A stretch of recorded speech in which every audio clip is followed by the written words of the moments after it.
Be sure to follow me on Instagram. There you can hang out with me and talk to me directly. Okay, so continuing our X-Men encyclopedia, what I want to do here is have a conversation about Gambit, right? And like 3 years ago, we made a video called Who is Gambit? But it wasn't really one of our in-depth character explanation videos. It was more of like a brief run-over kind of thing. So we're going to be a lot more in-depth in this one. But Gambit first appeared, and there's actually a couple of appearances with the character of Gambit, right? There's Uncanny X-Men Annual number 14 in 1990. Then there's actually Uncanny X-Men issue number 266 that takes place in the same year. It's literally one after the other, right? So July is when the annual came out, and August is when issue 266 came out. And of course, Gambit was created by Chris Claremont. But the reality is that Gambit's creation by Chris Claremont wasn't really done for any one reason in particular, right? Aside from the fact that Claremont just wanted to introduce new characters. That's one of the things we talked about in previous videos. You know, when Chris Claremont took over the X-Men with issue number 94, or I guess Uncanny X-Men issue number 94 in 1975, that the original X-Men roster was essentially out the door, right? They were being shuffled out. That Angel and I guess really Warren Worthington and Iceman had been taken off the team by Marvel and put onto the Champions of Los Angeles in Champions number 1 in 1975. That in Avengers issue number 141, Beast had left the X-Men team and joined the Avengers themselves. The original members were on their way out, right? You know, Jean Grey basically died at the end of the Phoenix Saga. Cyclops left because of that. And so it was really kind of like this systematic method of removing the old X-Men, and even going so far with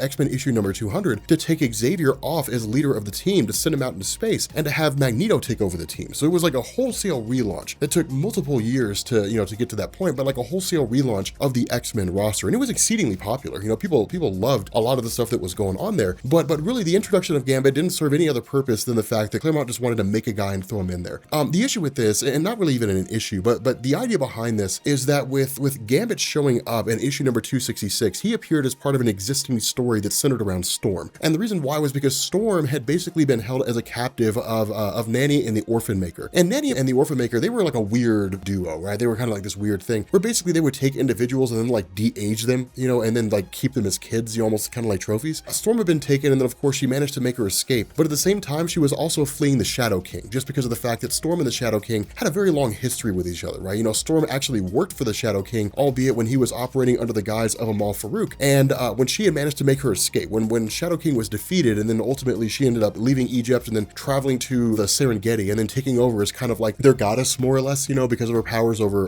weather manipulation, the Shadow King had always been trying to reacquire her, right? So this is one of the closest that he'd gotten to. And in truth, her running into Gambit was just happenstance, right? Gambit just happened to be there on a mission to steal something that was already there. And so because of the fact that Gambit basically helped Storm to escape, by this point, Xavier had been returned to the X-Men, and he was taking back over leadership of the team, and Storm essentially vouched for Gambit to join the X-Men itself. And of course, he was off to become part of the team after that. The funny thing about this is that at the time, Gambit had no real origin. We didn't know anything about him, right? It wasn't like he appeared in a story and like we got his whole origin as he was talking to Storm around some kind of campfire or something like that. He was just there and on the team. And the reality was that at the time, that was not really part and parcel to Marvel, but it was a system that could work depending on how it was done. When it came to the character of Gambit in terms of what his origin was, a lot of this was actually fleshed out in the 3rd volume of his miniseries. And the way this played out was that in Gambit Volume 3, issue number 1, which is really where you get this, you get some of it in X-Men Volume 2, issue number 8, but in Gambit Volume 3, issue number 1, what you end up learning is that much like the villain Apocalypse, actually, Gambit was abandoned by his original birth parents due to the fact that he had glowing red eyes, but he was ultimately rescued and taken in by the Thieves Guild. Now, within the state of New Orleans, and even really the state's not the only place, right? The Thieves and the Assassins Guilds, they spread across the world, right? They're literally worldwide, but each one is its own individual cell, its own individual organizations with its own individual rules and different things like that. But within the state of Louisiana and the city of New Orleans, the Thieves Guild and the Assassins Guild basically paid tithe to a woman named Chandra, and she was an external who was really one of the only people who had possession of the Elixir of Life. Now, some of you guys who are familiar with the Elixir of Life may also know it as the Infinity Formula, which is the formula that was consumed by the old school white guy Nick Fury and his Howling Commandos, which gave Nick Fury his longevity, right? But the idea behind this was was that those individuals who paid the tithe every 7 years and who earned the approval of Kandra would be given what's called the elixir of life, which would basically prolong their existence. The issue with this is that the assassins and the thieves were always at war with each other, and so Gambit was essentially brought up in that environment. Now from there, that's when you get into X-Men Volume 2, issue number 8, and you basically get this explanation that Gambit, as he was growing up, ultimately met and fell in love with a girl named Belladonna. But during that time, his powers were also developing, albeit he didn't really know how to use them. And so in order to essentially create a kind of truce between the assassins and the thieves, that Gambit, as a member of the Assassins Guild and really one of its top guys who had worked his way up the ranks, would marry Belladonna of the Assassins Guild. The problem with this was that Belladonna's brother, I think it was, Julian, ultimately didn't agree with it. And so as a result of that, he challenged Gambit to a duel, and during the fight, Gambit basically impaled Julian, and then his powers activated. And so he basically, you know, kinetically charged the sword, which exploded, killed Julian, and then it was believed that Gambit had committed a ruse, right? Because it was dishonorable to kill him in that way, to use powers, or to essentially cheat. And so as a result of that, Gambit was exiled from the Thieves Guild and from New Orleans itself, and then basically kind of went forward into the world. Now, that's when you start to get into the element and really, in a lot of ways, the involvement of Mr. Sinister. Now, the involvement of Mr. Sinister in the origin of Gambit actually comes in two locations. The first one is part of or at least not really an ongoing, but part of a story called The Trial of Gambit. And the second one is actually X-Men Origins Gambit. Now, the X-Men Origins line of comics were a whole bunch of one-shots that were released not too long ago, really, by Marvel Comics as a way to kind of consolidate all the information regarding the origin of a character down into a single comic book. The downside to that is that when you're talking about the release of origins for characters that are done over a series of particular stories, there's a lot of information there. And so when you're talking about reducing that down to a one-shot comic, a lot of it gets lost in the shuffle. But the overall idea behind this was that Gambit had essentially traveled the world for some time as a master thief, just kind of making his way, honing his skills, so on and so forth, carrying out different jobs for different individuals. But the inability to control his powers was, for the most part, the bane of his existence. And so ultimately, he ended up approaching Mr. Sinister, and this part we're really going to kind of take out of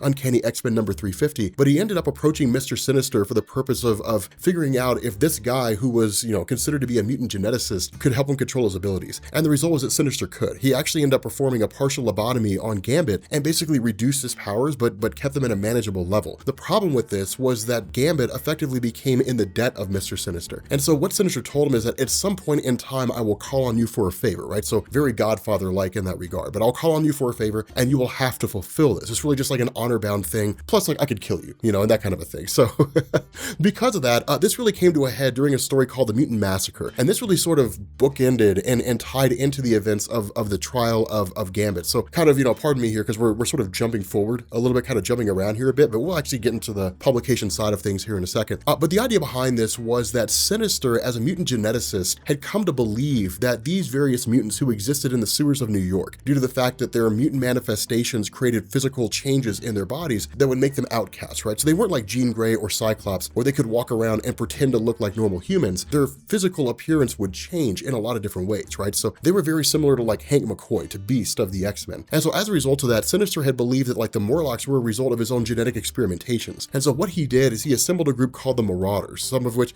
you guys know, like Sabretooth, things like that. And then he had tasked Gambit, because of his abilities as a thief, being able to sneak into places, things like that. He tasked Gambit with leading the Marauders into the sewers of New York and killing the Morlocks. The issue is that Gambit didn't really know what was going on, and he wasn't told by Sinister due to the fact that Gambit probably would have turned it down and then tried to put up a fight and ultimately leave, or at the very least agree to do it and then kill the Marauders along the way. And so as a result of that, Gambit didn't know what was going to happen until he got there and until the Marauders started killing all the different Morlocks. Now, Gambit tried to put up a fight, but was ultimately injured by Sabretooth, who was able to save a girl. But ultimately, you know, it was Gambit realizing that he had led these Marauders into the sewers and massacred, you know, all these different Morlocks. Now, the Mutant Massacre was also an exceedingly important storyline in the X-Men. To kind of sidetrack here for a second, it was an exceedingly important storyline in the X-Men history because of the fact that it was the first major crossover of all the X-Men titles, right? Of like New Mutants and X-Men and X-Factor. It was a huge story that was launched at the time. And so it even had a couple tie-ins with Thor, but it was massive in scale. You know, we'd never really seen anything like that with regards to the X-Men universe crossing over in that way. And so as a result of that really, you know, left Gambit kind of taking off and going off to do his own thing, which bookends into his appearance in Uncanny X-Men number 266 and his essential first appearance, you know, when he first encountered Storm. And so going in and joining the X-Men team, the funny thing about this was that with Gambit showing up when he did, there was about a 2-year window when Gambit was sort of there. And if you were reading X-Men comics, it was cool. Like, he was a pretty interesting character. He almost immediately fell in love with Rogue, and Rogue fell in love with him. The issue was they couldn't touch because of Rogue's powers, so that created a sort of romantic dynamic. But in reality, Gambit didn't really take off in comic book form until the release of X-Men the Animated Series. And the reason why was because for a lot of people at the time who weren't really getting into comic books, but who knew who the X-Men were, an animated series based off that team, based off something on Marvel, and with it being produced as well as it was, at least for the first 4 seasons anyway, resonated. People loved it. People adored it. And in fact, it's actually how I got into comic books. And because Gambit was one of the main stars there, because of how he was depicted, the fact that, you know, he was kind of in a relationship with Rogue, and he had this sort of devil-may-care attitude, and in the sense that he was reckless and so on and so forth, people loved him. And so what it did is it actually skyrocketed the popularity of Gambit in Marvel Comics. And so what this did is in 1993, it actually led to the first mini-series that centered on Gambit, with him traveling back to New Orleans in order to deal with a confrontation between the assassins and the thieves. But here's the reason why I say Gambit's appearance also came at the worst time, is because in 1992, Chris Claremont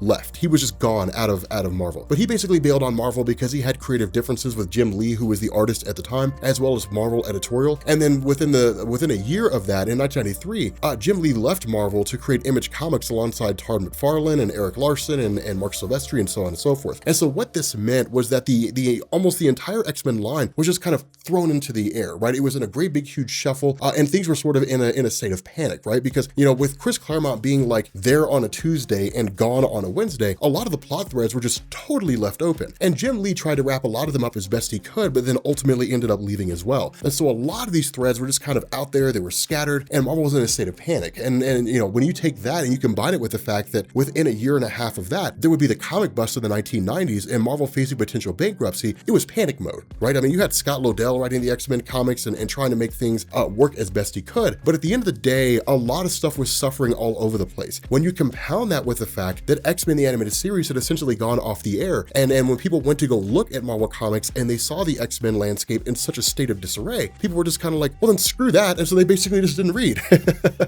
And so because of that, going into the third volume, which is to say, like with Gambit, you had 2 mini-series, and then you had 3 ongoing series, the first of which was the longest one. I mean, if you look at it in terms of like the chronological history of Gambit's ongoing series, technically it's volume 1 is the first mini-series, volume 2 is the second, and then volume 3 is the first ongoing series, but it's considered, you know, the third volume of Gambit's own individual run, which is par for the course. But going into his ongoing series in 1999, there were a few things going on here, you know, things like, for example, he ended up traveling back to New Orleans. He ended up unifying the Thieves and the Assassins Guild. There were some plot threads with Belladonna that were wrapped up, different things like that. But one of the only really big things that came out of that is he ended up basically working for this mysterious guy by the name of New Sun. And he didn't really know exactly who New Sun was. It was just the guy who was basically working for, or that he was working for, and so on and so forth, especially because of the fact that he was basically just hiding in the Savage Land. A lot of that went into a story arc that involved him more or less being like possessed by a wraith named Mary, which we're not going to go into because it's stupid. It really is just stupid. But ultimately,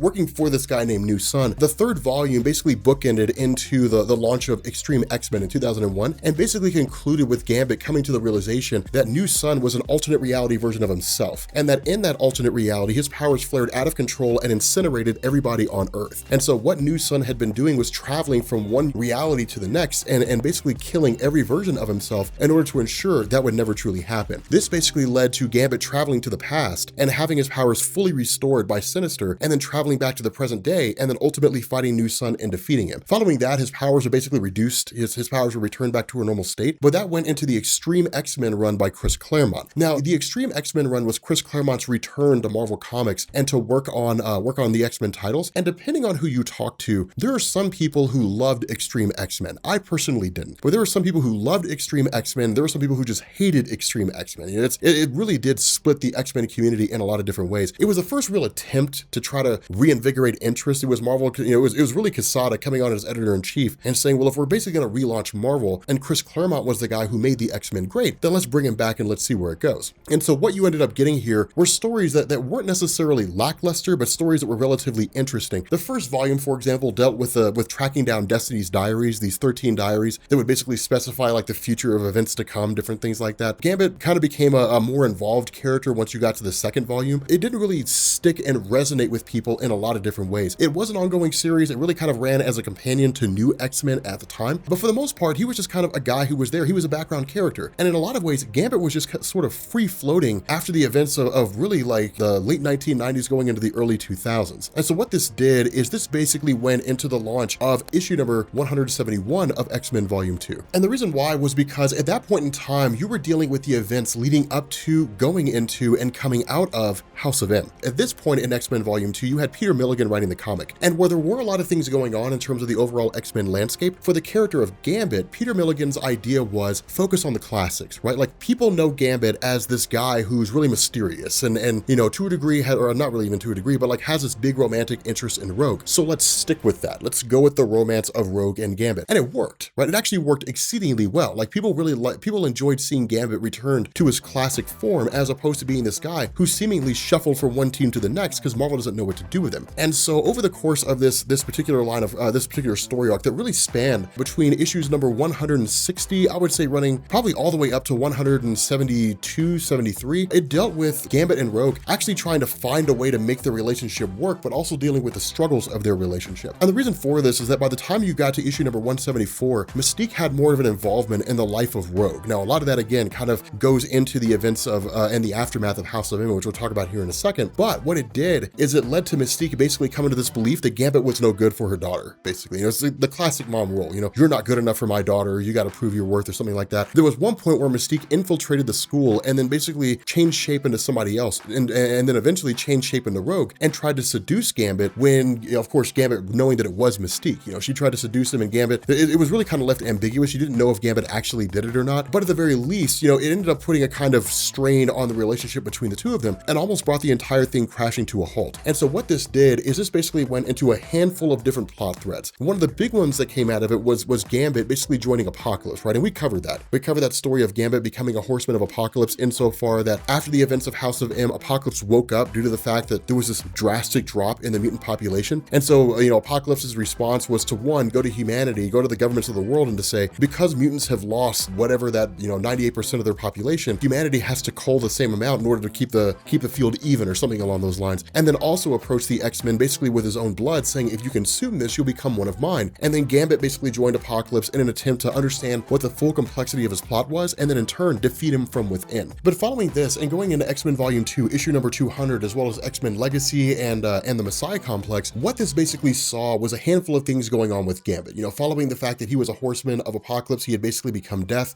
He ended up traveling to Mr. Sinister, who basically restored him to his former self, but brought him back in contact with the Marauders. This coincided with the Messiah Complex and the birth of Hope Summers, the fact that Rogue in the existing X-Men storylines had basically come into contact with the Hecatomb, which was like this giant bomb/device that was owned by, or at least operated by the Shi'ar, but housed like a billion minds. And Rogue had literally absorbed a billion people's consciousness all at one time, which put her in a catatonic state. But because of the fact that Hope Summers had the ability to seemingly, you know, heal people, and even though her abilities weren't fully fleshed out, Gambit had basically aided in capturing Hope Summers, bringing her to Mystique, and then touching the baby to Rogue, which basically cured her of the Hecatomb, and then kind of altered Rogue's powers insofar as she could only channel like one ability at a time, but basically brought Rogue back. And so with that, you know, really going into X-Men Legacy, you ended up having Gambit really trying to rejoin the X-Men in their traditional sense, meaning he was a consistent member of the team. It worked for a time insofar as the writing of Mike Carey with regards to the handling of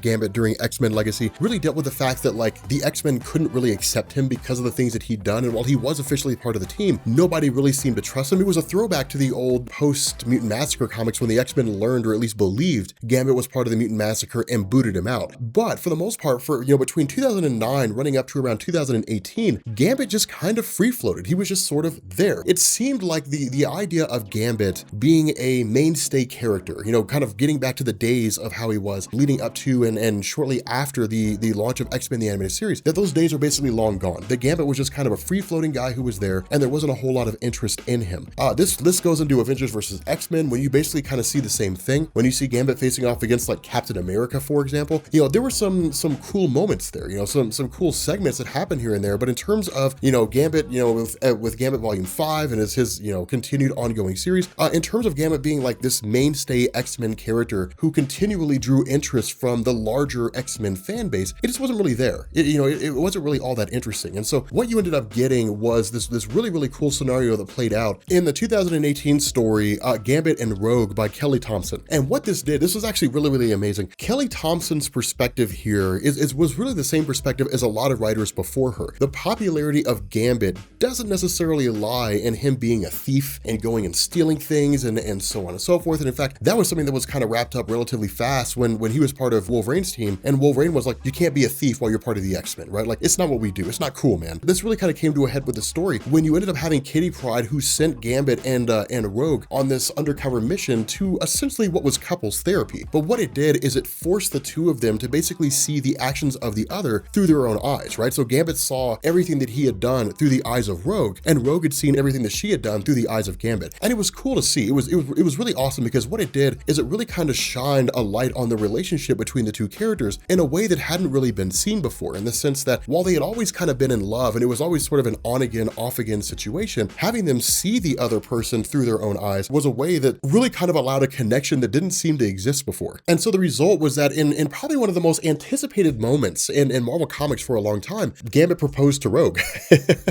And they were married by a rabbi at the wedding of Kitty Pryde, or at least what was supposed to be the wedding of Kitty Pryde and Colossus. The problem with this is that while it did, of course, see the story's logical conclusion, the last that we saw of Gambit was that he and Rogue had basically been just like teleported away to the Mojoverse, which was not really a good story.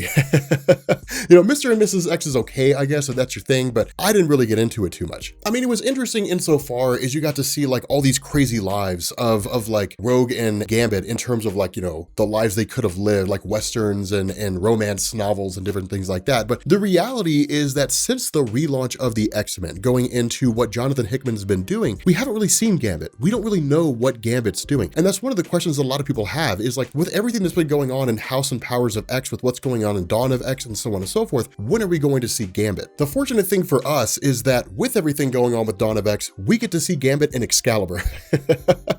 Which is going to be interesting to see a wholly new launched Excalibur team. I'm curious because it's such a totally different setup from what we've seen before. But with that being said, guys, we're gonna go ahead and bring this video to an end. If you are new here to Comics Explained, make sure you guys hit the sub button to become part of the Rob Corps. If you guys enjoyed this video, make sure you drop a like. And yeah, I will catch you all later. Peace.